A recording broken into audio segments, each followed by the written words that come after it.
I want to stay by the sea, watching turn into red. Sit down. What is self and identity? Identity is generally used to refer to one's social face, how one is perceived by others. And identity is the qualities, belief, personality, looks, and expressions that make a person or group. Self is generally used to refer to one's sense of who I am and what I am. Self is your sense of who you are, deep down your identity. When you let someone else know you well, you reveal your true self to them. Self-identity is a field of psychology. As the name implies, it deals with topics pertaining to both self and identity. Self-identity is how you identify and define yourself.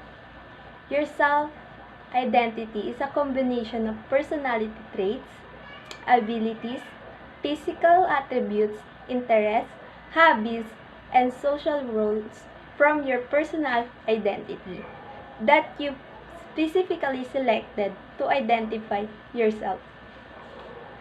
With the people, listen through this song. By the way, I'm Larry Angela Ramos from BTVTED 1P FSMA, and today we will talk about the physical self.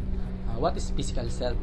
The physical self is individual understanding of themselves in terms of physical capacity, and appearance is referred as a physical self-concept.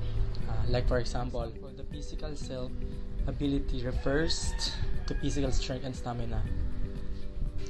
At the beginning of puberty, about 11 years old for girls and 15 years old for the boys, teenagers undergo changes in their general physical concept. All of us have their own unique physical appearance or physical character. Like for example, the different hair colors, skin tones, body figures, weight, height, example of physical self.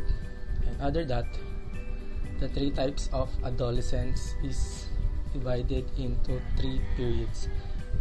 The three parts of periods is a early adolescence, middle adolescence, and late adolescence. From the early adolescence is from 11 to 14 years old, and the middle adolescence is from 15 to 17 years old rather, and the late adolescence from 18 to 21 years old. Other that, the physical self is talking about the upgrade yourself, or they calling glow up, because other people discriminate you in the past. That's why you pursue to be a better person. Like for example, you're going to work out, or you're going to work out with your friends, like, and you're buying the skincare for yourself and proper hygiene for your be better person. That's why all things for the rejections and discriminations to be a better person, they motivate themselves for being a better person, to be a glow up product. And lastly, the physical self is unified dimensions, or a concrete part of an individual that can be experienced and studied directly. So hope you like it, guys, and thank you for watching.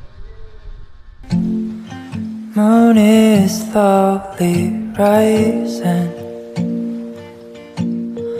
I see the trees. Good morning, I am Joy Dumagit, BTVTED 1P, FSMB. What are the types of self? There are two types of self. The first one is self-ego. Ego is the person that has himself. For example, the way that you look at yourself. Second one is the true self. The true self is being deeply optimistic about how life turns out and who you really are. Behind the screen of doubt and confusion. And here are some examples of true self.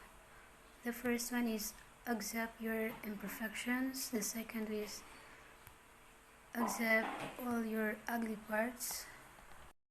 Be yourself. You are enough as just you are.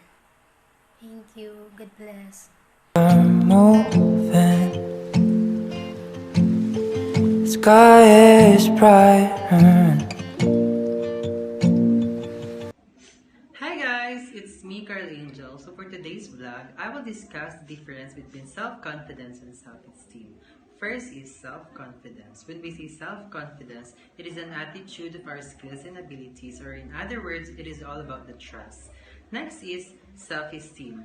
When we say self-esteem, it is used to describe a person's own abilities or self-worth or personal values.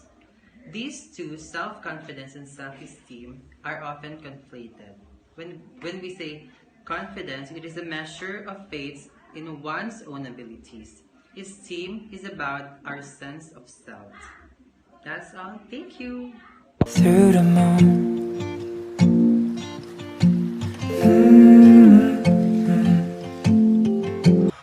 Hi, today I'm going to share my knowledge about the stages of lifespan in human development. Human development has 8 stages, and the first one is prenatal development. Prenatal development is the beginning of development that starts at 8 weeks embryo.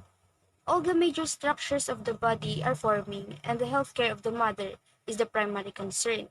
Second stage is infancy and toddlerhood.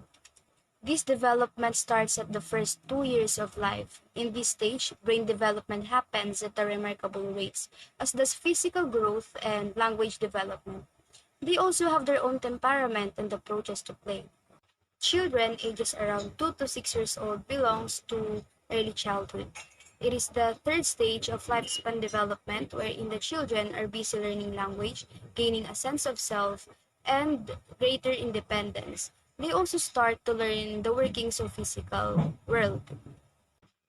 Middle childhood is at the fourth stage. At the age of 6 to 11 years old, they are learning and testing new academic skills and assessing one's abilities and accomplishments by making comparisons between self and others.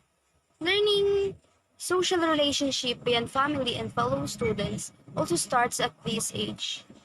Fifth is adolescence. Teenagers roughly between 12 to 18 years old are experiencing dramatical physical growth or puberty. It is the beginning of thinking new possibilities and to consider abstract concepts such as fear, love, and freedom.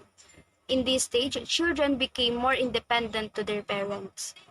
When love and work are the primary concerns in life, that is the sign that you're in the sixth stage of human development, the early adulthood.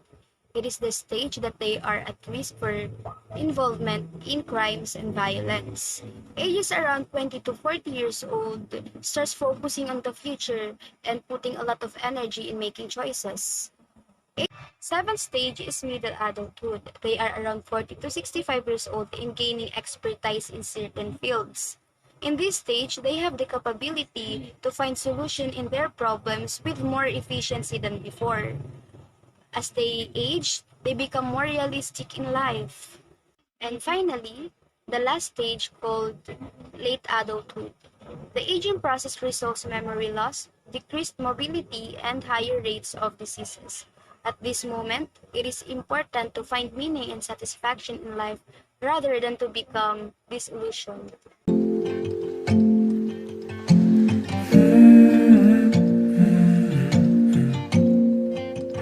I'm Charmaine Casimero, and my topic is all about why is it important to know yourself or have a self-awareness. Self-awareness is the conscious knowledge of one's own character and feelings. Becoming more self-aware can help you to proactively manage your thoughts, emotions, and behaviors, rather than allowing them to control you. So here's some tips on how to become more self-aware. First is make time for yourself.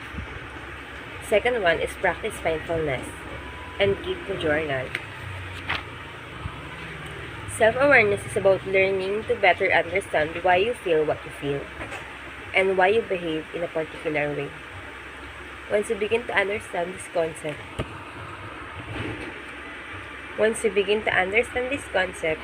you then have the opportunity and freedom to change things about yourself, enabling you to create a life that you want. Having clarity what who you are and what you want can be empowering, giving you the confidence to make changes.